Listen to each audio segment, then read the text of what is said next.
Operation کے ذریعے لڑکی کا لڑکا بن جانا کیسا ہے؟ ناجائز ہے، حرام ہے۔ نبی صلی اللہ علیہ وسلم نے مرد کو عورت کی مشابہت سے منع کیا ہے، تو عورت بننا تو بالکل ہی حرام ناجائز ہے۔ ہمیں اس کی اجازت شریعت نے نہیں دی ہے کہ ہم اپنے جسم میں ایسی کاٹ چھانٹ کریں جو ہماری تخلیق ہی کو بدل ڈالے، اس کی شریعت میں اجازت نہیں ہے۔ نبی صلی اللہ علیہ وسلم نے ان عورتوں پر بھی لعنت فرمائی۔ صحیح حدیث ہے کہ جو اپنے دانتوں میں خلا پیدا کرواتی ہیں، تو آپ زینت اختیار کر سکتے ہیں میک اپ شیک اپ کے ذریعے، نہا دھو کے۔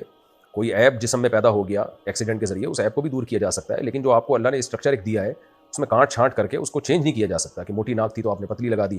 آج کل یہ بہت ہو رہا ہے، لپس کے آپریشن ہو رہے ہیں اور انجیکشن لگ رہے ہیں اس میں، جن خواتین کے ہونٹ باریک ہیں وہ موٹے کر دیتی ہیں، موٹے ہونٹوں کو باریک کر دیا جاتا ہے۔ ایسی کاٹ چھانٹ جسم میں ڈینٹنگ پینٹنگ اس طرح کی جائز نہیں ہے، حرام ہے، ناجائز ہے۔ بہت ساری حدیث ہیں اس بارے میں، اور یہ مسئلہ اجماعی ہے۔ اجماع امت خود ایک بہت بڑی دلیل ہوتی ہے کہ نبی صلی اللہ علیہ وسلم نے فرمایا میری امت گمراہی پہ جمع نہیں ہو سکتی۔ محمد جنید ہندوستان سے، آج کل غسل خانے میں عام طور پر ننگے بدل غسل کرتے ہیں، تو کیا وضو ہونے کے لیے سطر کا چھپانا ضروری ہوتا ہے؟ نہیں جی، وضو کے لیے سطر کا چھپانا ضروری نہیں ہے، ہو جاتا ہے اس طرح غسل، اور اس سے وضو بھی ہو جائے گا اسی طریقے سے۔ اگر غسل کے دوران اعضائے وضو دھونے کے بعد پرائیویٹ پارٹس پر ہاتھ لگ جائے تو کیا اعضائے وضو کو دوبارہ دھونا ضروری ہوگا؟ نہیں جی، دوبارہ دھونا ضروری نہیں ہے۔ باقی ویسے ایک نظافت کا تقاضا ہے کہ اگر شرمگاہ پہ ہاتھ لگ جائے انسان ویسے ہی دھوتا ہے اس کو، لیکن اس سے وضو نہیں ٹوٹتا۔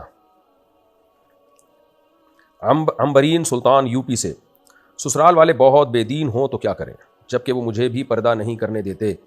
ان کے ساتھ کیسا سلوک کریں؟ وہ بہت بد اخلاق بھی ہیں۔ آپ اچھا سلوک کریں، آپ کی خیر اسی میں ہے۔ باقی پردہ نہیں کرنے دیتے تو پردے کے بارے میں آپ سسرال کی اطاعت نہ کریں، آپ پردہ کریں، اللہ کا حکم پہلے، سسرال بعد میں۔ انجم صاحب ممبئی سے، ہم نے اپنی بیٹی کو خلا دلوا دیا ہے، خلا کے بعد بیٹی کے بچے کی پیدائش ہوئی جس کا خرچہ ہم نے اٹھایا، اب لڑکے والوں نے کچھ پیسے بچے کے اخراجات کے لیے بھیجے ہیں، تو کیا ان پیسوں سے میری بیٹی اپنے اوپر خرچ کر سکتی ہے یا یہ پیسے بچے پر ہی خرچ کرنا ضروری ہے؟ بچے پر ہی خرچ کرنے پڑیں گے آپ کو یہ پیسے۔